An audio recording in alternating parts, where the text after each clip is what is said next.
Lagi dan lagi seluruh rakyat Indonesia kena prank oleh Bang Brewok. Langsung saja kita lihat videonya seperti apa.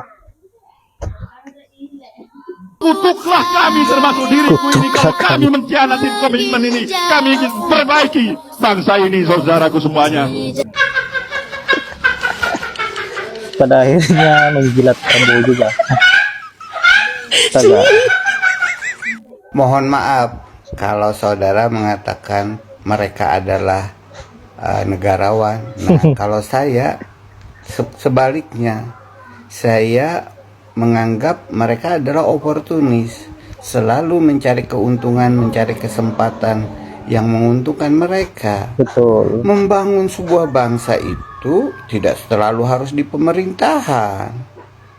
Demokrasi yang sehat adalah menguatkan oposisi, sehingga terjadi kontrol terhadap kekuasaan, agar tidak terjadi kekuasaan mutlak.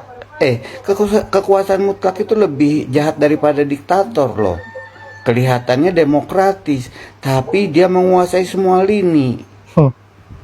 Di legislatif dia kuasain, di eksekutif dia berjalan, di legislatif dia atur hukum. Berat itu kan negeri ini, kacau terus, tidak ada lurus. Cak iming. Imin.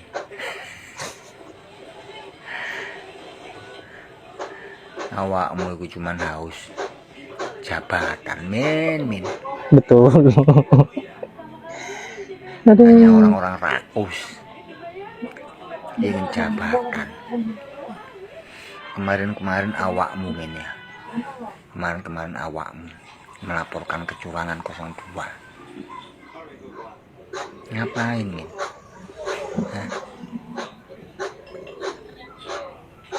Kalau awakmu melaporkan kecurangan 02, itu artinya awakmu gak percaya. Artinya awakmu muak dengan kecurangan. Dilaporkan sampai sidang ke MK. Terus saiki awakmu mendukung kecurangan. Ikut membantu yang curang. Akal bulus. Akal bulus. Karena jabatan aja. Karena orang-orang rakus itu.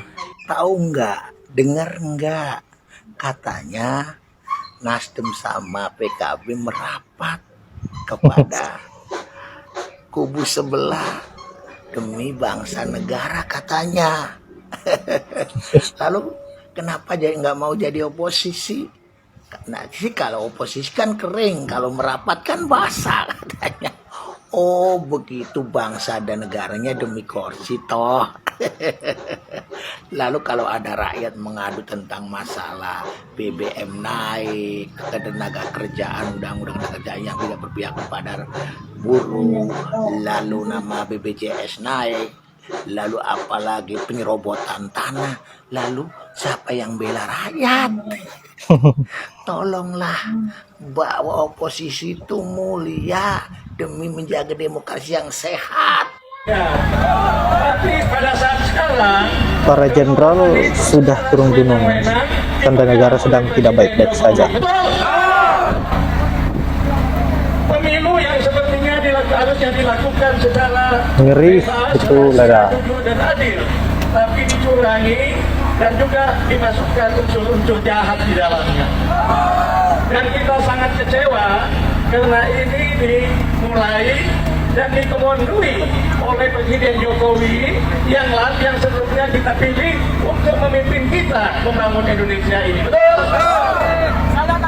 Padahal pada saat Jokowi disumpah sebagai presiden, beliau mengucapkan demi Allah antara lain, saya akan melaksanakan kewajiban sebagai presiden dengan sebaik-baiknya dan seadil-adilnya.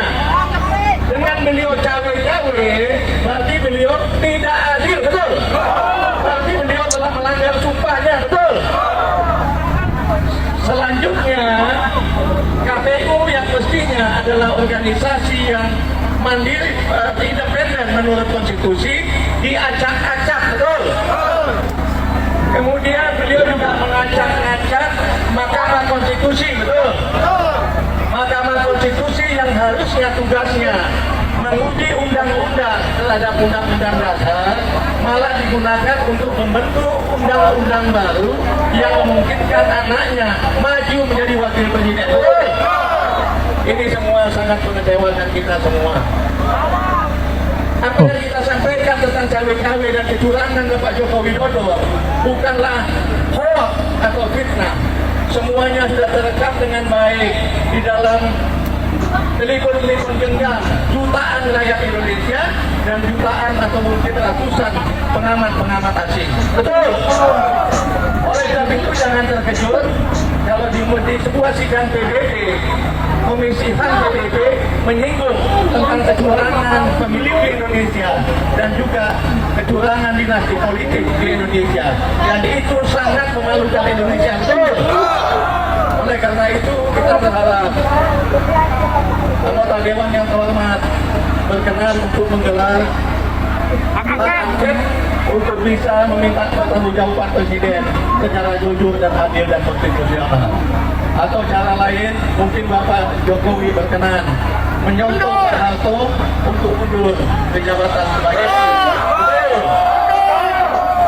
dan sisa jabatan itu kita yakin bisa dilakukan dengan baik oleh Wakil Presiden Pak Ma'ruf Amin. Kalau mungkin lebih baik dari apa yang dilakukan oleh Bapak Joko Widodo. Itu aja pesan saya. Mari sama-sama kita bertekad untuk mengendalikan kedaulatan tangan rakyat sesuai amanat konstitusi. Terima kasih. Selamat berjuang. Billahi taufiq wal hidayah. Assalamualaikum warahmatullahi wabarakatuh. Para jenderal turun melakukan sebuah aksi dan mendorong hak angket maupun memaksulkan Jokowi. Ini tandanya bahwa negara kita sedang tidak baik-baik saja dan semestinya Pak Jokowi sudah peka dengan situasi-situasi yang terjadi hari ini. Terimalah apa yang menjadi permintaan rakyat Indonesia. Mundurlah dari jabatan Bapak karena rakyat tidak menginginkan lagi sosok pemimpin seperti Bapak ini yang memang betul-betul merusak demokrasi.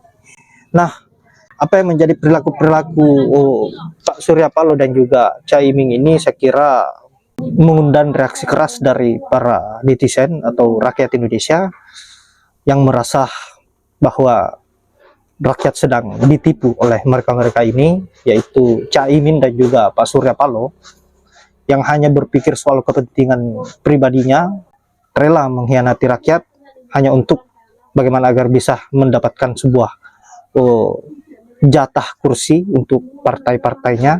Padahal kita lihat sendiri sebelum-sebelumnya Pak Surya Paloh dan Caimin ini sangat luar biasa menggaungkan persoalan perubahan dan kerap kali mereka bersumpah untuk menegakkan sebuah perubahan dan tidak ingin berdiri di samping kelompok-kelompok yang ingin meneruskan keberlanjutan sesuai apa yang diinginkan Pak Jokowi. Dan bahkan Pak Surya Paloh ini meminta untuk dikutuk oleh rakyat ketika mengkhianati atau apa yang dia ucapkan ini tidak sesuai dengan apa yang akan dia lakukan ke depannya. Dan pada akhirnya hari ini faktanya bahwa Pak Surya Paloh tidak sesuai. Pak Surya Paloh mengambil sebuah keputusan yang tidak sesuai dengan apa yang dia ucapkan sebelumnya. Saya kira para netizen sudah saatnya mengeluarkan jurus-jurusnya, mengeluarkan kata-kata mutiaranya untuk Pak Surya Paloh, dan bahkan Pak Surya Paloh sendiri meminta dirinya untuk dikutuk. Dan saya kira ini akan menjadi sasaran empuk para netizen, para rakyat Indonesia yang kecewa seolah-olah hak suara rakyat ini dipermainkan begitu saja, karena yang ada di isi kepala Pak Surya Paloh dan Caimin ini hanya kekuasaan dan kekuasaan. Baiklah sahabat-sahabat, saya kira hanya itu. Terima kasih sudah menyempatkan diri untuk menonton setiap video yang saya up. Saya kira kalian sangat luar biasa. Semoga sehat selalu, dan saya akhiri dengan ucapan Allahul muwaffiq ila aqwamit thoriq. Assalamualaikum warahmatullahi wabarakatuh.